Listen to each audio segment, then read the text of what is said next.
Discussion کریں گے کچھ اکانومی کے حوالے سے، ملکی معیشت کے حوالے سے۔ مہنگائی کا طوفان سر پہ ہے، ڈالر بڑھتا جا رہا ہے، بتایا جا رہا ہے، کچھ ایکسپرٹس جو ہیں اینالسٹ دیکھ رہے ہیں سچویشن کو، وہ یہ پریڈکٹ کر رہے ہیں کہ دسمبر تک ڈالر 300 پر جا سکتا ہے۔ معاشی اعتبار سے ہم یہ جانتے ہیں کہ ملک جو تنخواہیں بھی دے رہا ہے وہ قرضے لے کر دے رہا ہے، ملک جو چل رہا ہے وہ قرضے لے کر چل رہا ہے۔ چینی کی بات کریں تو ہم جانتے ہیں پبلک اکاؤنٹس کمیٹی میں پوچھا گیا یہ سوال کہ آپ نے آئی ایم ایف کے دباؤ کے اوپر تو عوام کا کیما نکال دیا، لیکن جب رئیسوں کے اوپر ٹیکس لگانے کی بات آتی ہے تو آپ آئی ایم ایف کا دباؤ برداشت کر لیتے ہیں۔ چینی کے اوپر آپ جانتے ہیں کہ سیلز ٹیکس 18% کے بجائے 0.25% لگایا گیا، رئیس لوگ ہیں 0.25% صحیح ہے۔ خیر گفتگو کا آغاز کریں گے شیلا صاحبہ سے۔ شیلا صاحبہ، کیونکہ آپ نے ٹریول الاؤنس کی طرف اشارہ بھی کیا تھا، کیونکہ آج یہ خبر بھی آئی ہوئی ہے کہ ٹریول الاؤنس کے اندر ٹریول واؤچرز میں تقریباً 116 کروڑ روپے 2 سالوں میں جاری ہوئے، جس میں سے 16 کروڑ 10 لاکھ کی تو کوئی رسیدیں ہی نہیں ہیں، یعنی صاف غائب ہو گئے 16 کروڑ روپے۔ میرا سوال صرف یہ ہے میڈم کہ ملک غریب ہے، ہر چیز مہنگی ہو رہی ہے، بجلی، پیٹرول، گیس، پانی، آپ کراچی میں رہتی ہیں، ٹینکر کے پیسے آپ بھی جانتی ہیں کتنے بڑھتے جا رہے ہیں روزانہ۔ آخر ہم کس ڈائریکشن میں جا رہے ہیں؟ ہم کرپشن، چوری، سمگلنگ روک کیوں نہیں پا رہے ہیں؟ جو ڈالر کی پریڈکشن ہے میڈم یہ اسی لیے ہے کیونکہ اس وقت ڈالر کی سمگلنگ دوبارہ شروع ہو گئی ہے جس طرح 2 سال پہلے ہوتی تھی۔ میڈم آپ کی رائے اس کے اوپر؟ اچھا دیکھیں، پہلی بات یہ کہ جو واؤچر ہیں مجھے بتائیں کہ میری مہینے میں 3 اسٹینڈنگ کمیٹی اور 1 اجلاس میں کیسے کراچی سے، اور جہاں تک بات کی جاتی ہے سیلریز کی، یہ جس لاؤنج میں بیٹھی ہوں اور آپ کا پروگرام کر رہی ہوں، اس کا رینٹ، اس کے یوٹیلیٹی بلز، کراچی کے جس گھر میں رہتی ہوں اس کا رینٹ، اس کے یوٹیلیٹی بلز، مجھ جیسے بھی کچھ ممبرز نیشنل ہیں جن کو یہ کرنا ہے اور وہ اپنے گھر کے اکلوتے ارنر ہوں، تو مجھے بتائیں کہ میں کیسے ہوں۔ اچھا دوسری بات یہ ہے کہ جو چوری ہوئے اس کو یقیناً دیکھنا چاہیے کہاں ہوئے۔ جب بات باہر آئی ہے تو اس کا مطلب ہے کہ اس کے بارے میں تحقیقات ہوگی، ورنہ بات باہر ہی نہ آتی۔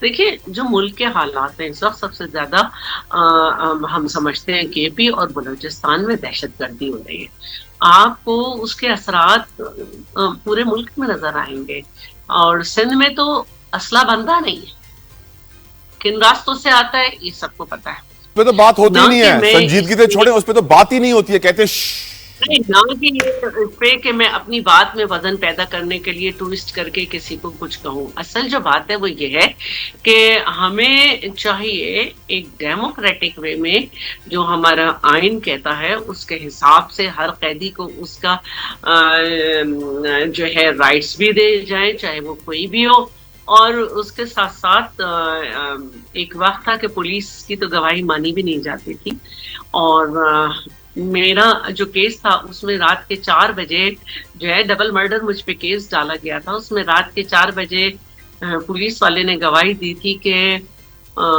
چوکیدار نے کسی پارک کے جہاں لاشیں پھینکی گئی تھیں کہ اس نے مجھے دیکھا تھا اور میں گاڑی کے اندر بیٹھی ہوئی تھی، تو اس کی اتنی آنکھیں تیز تھیں کہ اس نے کہا تھا کہ ایک ذرا صاف رنگ کی لڑکی تھی اور اس کی ناک پہ تل بھی تھا۔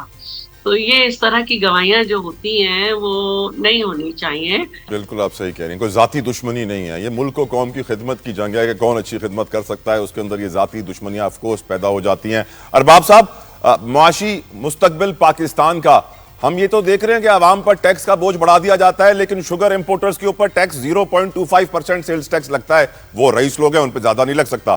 ساتھ ساتھ بجلی مہنگی ہو رہی ہے، گیس مہنگی، پیٹرول مہنگا، پانی مہنگا، ہر اشیاء ضروریہ مہنگی، ڈالر بھی چڑھتا جا رہا ہے، سمگلنگ کہا جا رہا ہے عروج پہ۔ کیوں آپ کی حکومت کرپشن کے خاتمے میں کامیاب نظر نہیں آ رہی ہے، سمگلنگ کے خاتمے میں کامیاب نظر نہیں آ رہی ہے؟ انفارمل اکانومی، گرے اکانومی وہیں کی وہیں کھڑی ہے، رئیس تر، غریب تر ہو رہا ہے۔ کیا یہی پی ایم ایل این کا ٹارگٹ ہے سر؟ دیکھیں جہاں تک ڈالر کا تعلق ہے تو ڈالر تو آج میں ابھی وہ جو بوستان صاحب کا ایک وہ اسٹیٹمنٹ دیکھ رہا تھا تو انہوں نے کہا کہ ڈالر تو 1 مہینے کے، میرے خیال میں 1 مہینے سے بھی کم، انہوں نے کہا کہ وہ واپس نیچے آ جائے گا، اور انہوں نے کہا کہ تقریباً یہ 275 تک آ جائے گا، تو وہ تو حل ہو جائے گا۔ لیکن دیکھیں نا، ہمیں جس ٹائم حکومت ملی تھی، جو 3.5 سال کی حکومت اس ملک پہ گزری تھی، جو ایک عذاب اس ملک پہ نازل ہوا تھا، تو وہ تو آپ کو بھی پتا ہے اور ہمیں بھی بہت اچھی طرح سے پتا ہے۔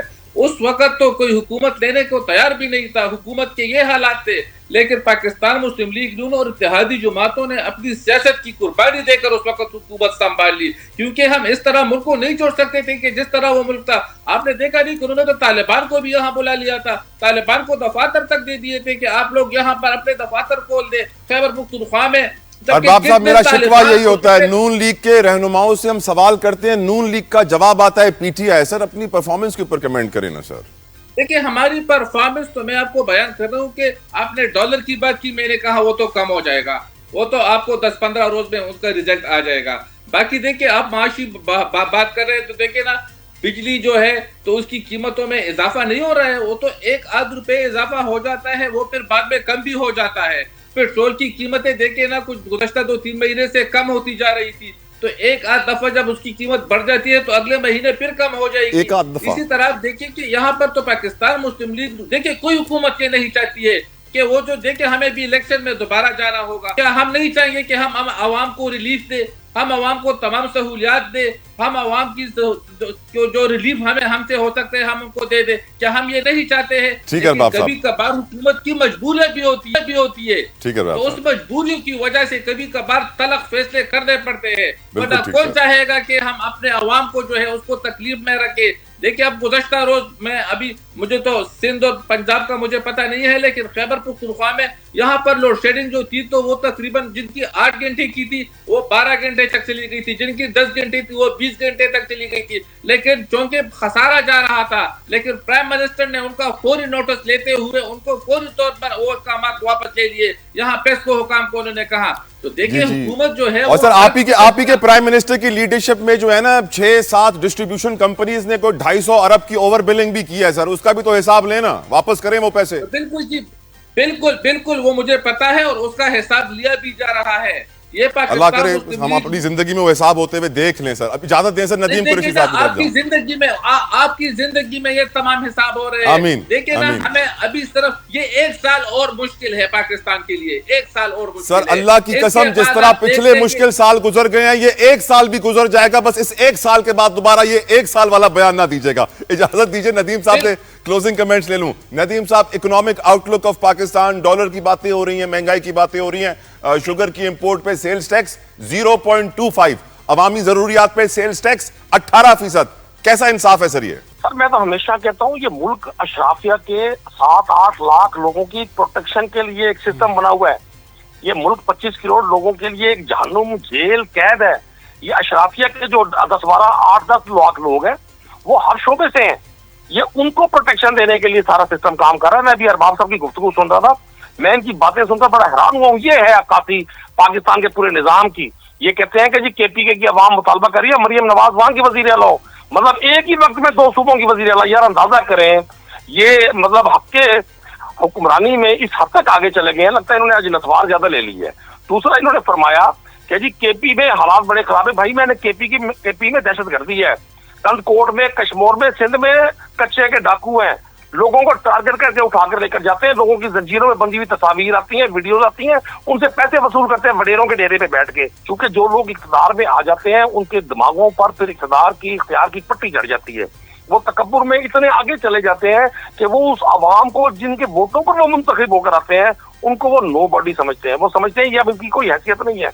اور ویسے بھی جو آج حکمران ہیں ان کو تو اس بات کا زیادہ اندازہ ہو گیا، بھائی عوام ووٹ دے نہ دے، اب کام تو چل رہا ہے فارم 47 سے۔ یہ چونکہ فارم 47 میں جیت کر آئے ہیں، یہ سمجھتے ہیں عوام کے ساتھ ہم جو مرضی کریں، ہمارے مزے لگنے چاہیے۔ یار یہ پہلے حکمران ہیں جو مہنگائی ختم کرنے کے نام پر ریلیاں کیا کرتے تھے۔ بلاول زرداری صاحب جو کراچی سے نکلے تھے مہنگائی کے خلاف لانگ مارچ کر رہے ہیں، وہ کوئی پکنک بنا رہے تھے۔ مریم نواز صاحب اور حمزہ صاحب نے ایک ریلی نکالی تھی لاہور سے کہ جی مہنگائی ختم کریں، جب پیٹرول 120 روپے لیٹر تھا، جب بجلی کا وقت تمام ہو گیا ندیم صاحب، کلوزنگ لائن۔ میں نہیں سمجھتا یہ سرکار جو ہے یہ رانگ نمبر ہے۔ یہ پاکستان کی تاریخ کے وہ دھتکارے ہوئے لوگ ہیں، دھتکارے کا لفظ میں صرف اس لیے استعمال کر رہا ہوں، سیاستدان سچتا ہے عوام کے ساتھ، حکومت سچتی ہے پبلک کے ساتھ۔ یار جن کو لوگ ووٹ ہی نہیں کرتے، 1500 ووٹ لینے والا 1,35,000 اپنے فارم 47 پہ لکھوا کے آج نیشنل اسمبلی میں پریویلیج لے رہا ہے، وہ کیا عوام کی نمائندگی کرے گا؟